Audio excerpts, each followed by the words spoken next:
É bem conhecido que alguns homens precisam de reposição hormonal, mas quais são as formas da gente fazer essa reposição hormonal? Então, se você tem interesse em saber um pouco mais sobre isso, fica até o final desse vídeo aqui que eu vou te contar.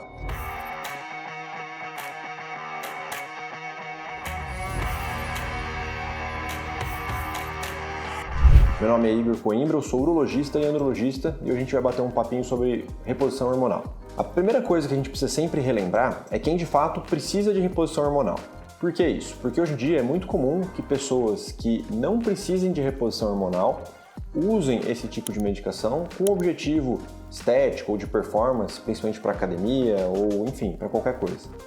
Isso, de maneira geral, é prejudicial. Agora, existe um grupo de homens que tem, de fato, uma diminuição da produção de testosterona. E essa diminuição ela pode levar a sintomas, que são sintomas que podem ser desde sintomas sexuais até realmente uma diminuição do vigor físico, da sensação de vitalidade, pode levar a sintomas depressivos. Dado a sintomas, elas se beneficiam da reposição hormonal. Só que existem várias coisas no mercado, na internet a gente vê um monte de jeito de fazer reposição. Inclusive, usa-se para academia medicamentos que a gente não usa geralmente na prática clínica.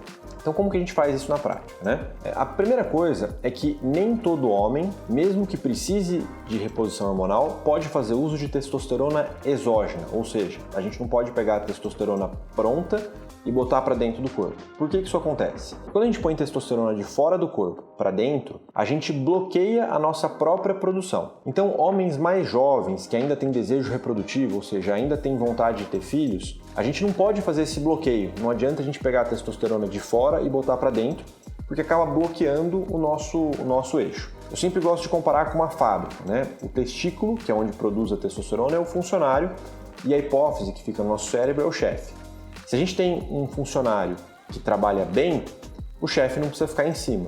Se a gente tem um funcionário que trabalha mal, o chefe ele geralmente estimula mais, ele tem que ficar mais em cima. Agora, se a gente pega todo o trabalho daquele funcionário e a gente já coloca ali, o chefe não fica nem sabendo que aquele funcionário não está trabalhando direito e acaba não estimulando. Isso é uma maneira fácil da gente entender o bloqueio do eixo. Para esses pacientes que a gente não pode ter esse bloqueio de eixo, a gente tem que estimular de alguma forma. As duas medicações mais usadas são o clomifeno e o HCG. De maneira geral, simplificada, cada um deles tem o seu mecanismo, mas eles acabam estimulando o testículo a aumentar a produção de testosterona. O clomifeno faz com que a hipófise, que é o cérebro, que seria o chefe na nossa brincadeira, né? Faz com que ele estimule mais, e o HCG estimula direto a produção do testículo. Então, para quem é mais jovem, ainda tem desejo reprodutivo, a gente usa esses dois para aumentar o nível de testosterona quando isso é necessário. Agora, para pessoas um pouquinho mais de idade ou que já não tem mais desejo reprodutivo, a gente pode fazer uma reposição de fora.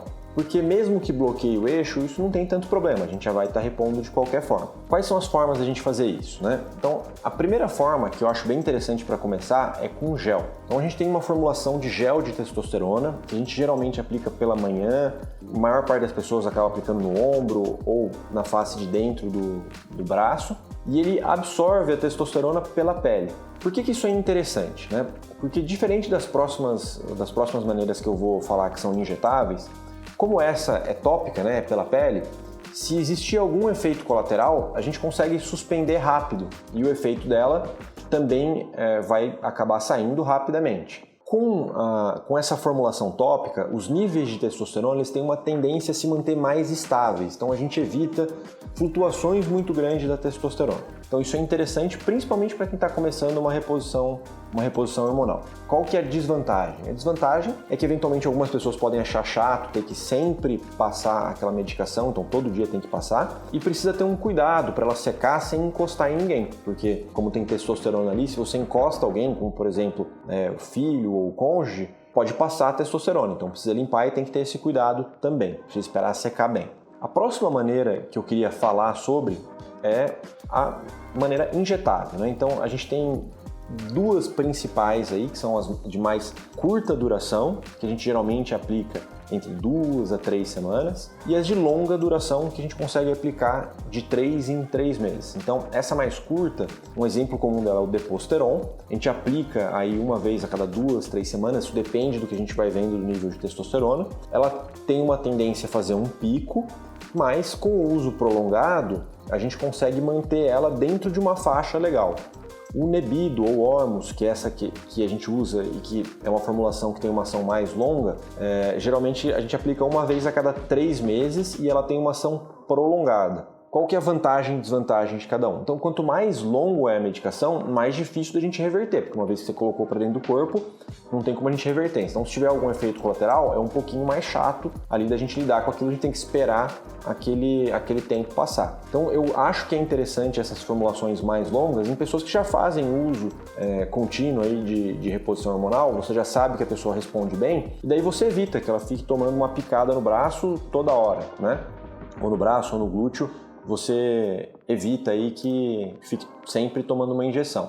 Então, varia muito da escolha de cada profissional, né? Mas de maneira geral eu acho que isso é uma forma legal da gente seguir. Outra maneira que tem sido mais frequente aqui no Brasil são os pellets, os implantes de testosterona. Então isso é a maneira mais longa, né? O mais prolongado aí da gente repor a testosterona. A gente faz um procedimento onde a gente coloca o famoso chip, né? Que o pessoal tem falado aí, debaixo ali da pele, e isso vai liberando a testosterona ao longo do tempo. O que acontece aqui no Brasil é que não existe um chip ainda que é vendido em farmácia, então isso é sempre manipulado. Então a gente tem que ter um pouquinho de pé atrás do que vem nessa formulação. Nem sempre a gente pode confiar em todos os locais. Então é interessante, se você for fazer isso, que faça com um urologista, alguém treinado, e que ele te indique um lugar para ter um manipulado ali que seja de confiança, que seja habituado com esse tipo de medicação. Já nos Estados Unidos é diferente, né? Nos Estados Unidos existe isso em farmácia. Então isso torna um pouquinho mais previsível a medicação e a gente pode confiar um pouquinho mais. Outra coisa que é interessante a gente falar é sobre as formulações orais.